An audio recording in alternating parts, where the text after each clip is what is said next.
There are those who find solace not in crowds or commotion, but in the quiet corners of their own spaces. For them, home is not merely a shelter. It is a sanctuary. It is a place where the mind can breathe, the soul can wander, and the self can exist without the scrutiny of others. To love staying at home is often misunderstood in a society that prizes visibility, activity, and constant connection. It is mistaken for laziness, isolation, or fear, yet it is often the mark of profound introspection and self-awareness. Those who cherish home understand a subtle truth. The external world is loud, demanding, and relentless. It measures worth in appearances, accomplishments, and social currency. Home, in contrast, is a space where metrics dissolve and presence becomes enough. It is within walls of familiarity that they find clarity. Clarity to think, to feel, to observe the self without performance, and to nurture the fragments of the soul often scattered in the chaos of the outside world. Psychologically, people who love staying at home are deeply attuned to their inner landscapes. They are comfortable with solitude because they have learned to confront themselves, unshielded and unadorned. They do not fear silence. They embrace it. In the quiet, they explore thoughts others avoid, reflect on emotions others suppress, and cultivate a self-sufficiency that is rare and powerful. Where many seek distraction, they seek understanding of themselves, of life, and of the subtle patterns that govern human behavior. This love for home is not always born from comfort alone. It is often a refuge, a response to the overwhelming stimulation of the outside world. People who stay in recognize the drain of constant interaction, the fragility of human attention, and the emptiness of relationships built on performance rather than authenticity. To them, leaving the house is not inherently undesirable, but it comes with a cost, a surrender of energy, a dilution of focus, a confrontation with the superficiality of social expectation. There is also a quiet bravery in those who love staying at home. It takes courage to resist the pull of society, to decline invitations, and to withstand the subtle judgment of those who cannot understand the sanctity of solitude.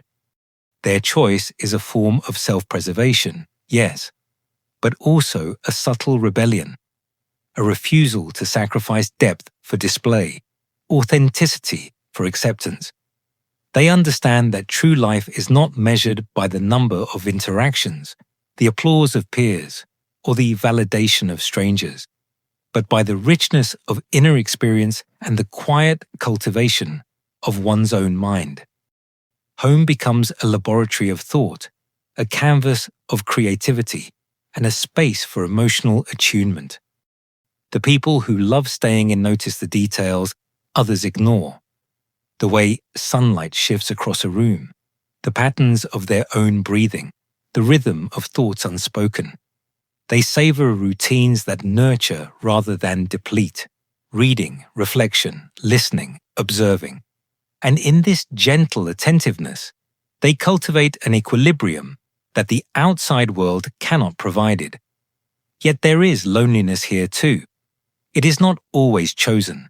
Sometimes it is inherent, a byproduct of temperament or experience. They may feel the pull of society's judgment, the sting of misunderstanding, or the subtle isolation of being different. But even this loneliness has a quality of depth. It is a companion that teaches patience, introspection, and a profound appreciation for connection that is genuine rather than obligatory. The psychology of those who love staying at home is also a lesson in energy management. They understand, often instinctively, that human energy is finite, fragile, and precious. To give it away indiscriminately to the noise of the world is to fragment the self. By choosing home, they protect their attention, their mood, and their sense of identity. They invest in themselves first, cultivating clarity, peace, and resilience that allows them to engage with the world on their own terms, when they choose. There is a subtle strength in this lifestyle. It is quiet, unflashy, almost invisible, but it is a power rooted in autonomy. The courage to prioritize inner life over social expectation, depth over distraction, presence over performance. People who love staying at home may never dominate a conversation, lead a crowd, or seek the spotlight. But they lead themselves. And in doing so, they navigate life with a rare kind of clarity, authenticity, and fortitude.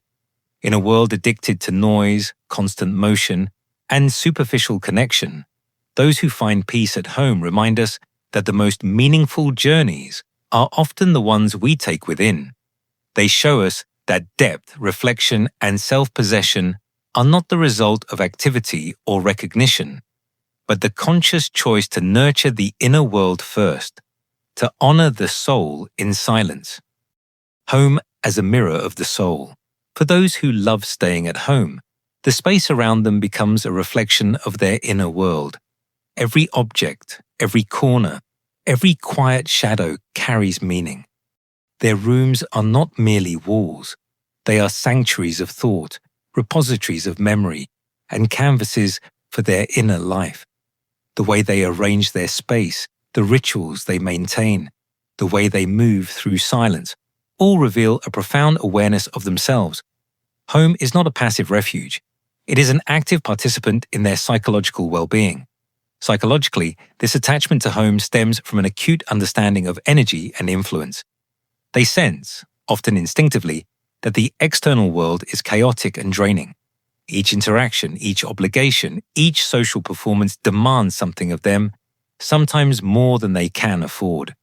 By retreating to home, they reclaim the precious resource of attention to their thoughts, their feelings, and the subtle cues of their own growth. In this quiet, they cultivate clarity, strength, and self-understanding that cannot be forced or borrowed from the noise outside. Yet their love for home is not mere avoidance. It is a conscious choice to immerse themselves in depth rather than distraction.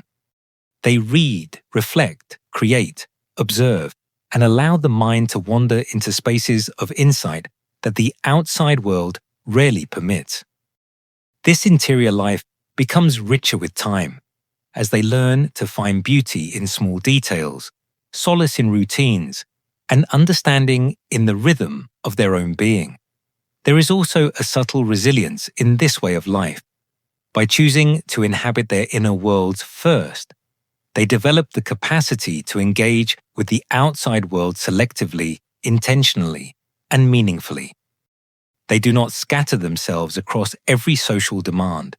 They do not bend to every expectation.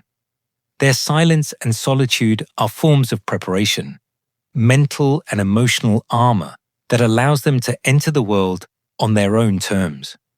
But perhaps the deepest truth about people who love staying at home is that they have learned to see themselves. They have cultivated an intimacy with their own mind and soul that many spend a lifetime avoiding. And in this self-knowledge, they discover freedom. Freedom from the need for constant validation. Freedom from the pressure to perform. And freedom from the tyranny of expectation. Home is not merely where they reside. It is where they meet themselves fully, where they reconcile with their thoughts, and where they nurture the subtle strength to live life with quiet authenticity. The power of solitude in a world of noise. Those who love staying at home understand something the world often forgets. Solitude is not emptiness, but a source of power. In a society addicted to constant engagement, distraction, and approval, choosing to remain in the quiet is an act of subtle rebellion, a deliberate cultivation of one's own inner landscape. They know that the world outside can demand too much: attention, energy, compliance, and identity. Home becomes their sanctuary, not just for rest, but for preservation, a place where they can align with themselves without interruption. Psychologically, their preference for home is a form of self-regulation. It allows them to observe their thoughts, confront difficult emotions, and process the complexities of life at their own pace. In solitude, they learn to discern between what is truly necessary and what is noise, between desires that belong to themselves and expectations imposed by others. This clarity gives them an inner compass, a quiet authority over their decisions and reactions, which the outside world rarely grants. There is also a subtle artistry in the way they engage with life from home. They may read books that challenge their mind, craft, write, reflect, or create music that mirrors the depths of their emotions. These acts are not performed for recognition or validation. They are intimate dialogues with the self, expressions of authenticity that cannot exist in the glare of social scrutiny. By nurturing this internal world, they cultivate resilience, creativity, and insight, qualities that cannot be hurried or borrowed. Yet this love for solitude carries a quiet tension. They are often misunderstood by those who equate social presence with value or activity with vitality. But they endure this misunderstanding with patience because they have discovered a profound truth. The depth of life is not measured by appearances, accolades, or the approval of others, but by the richness of one's inner experience.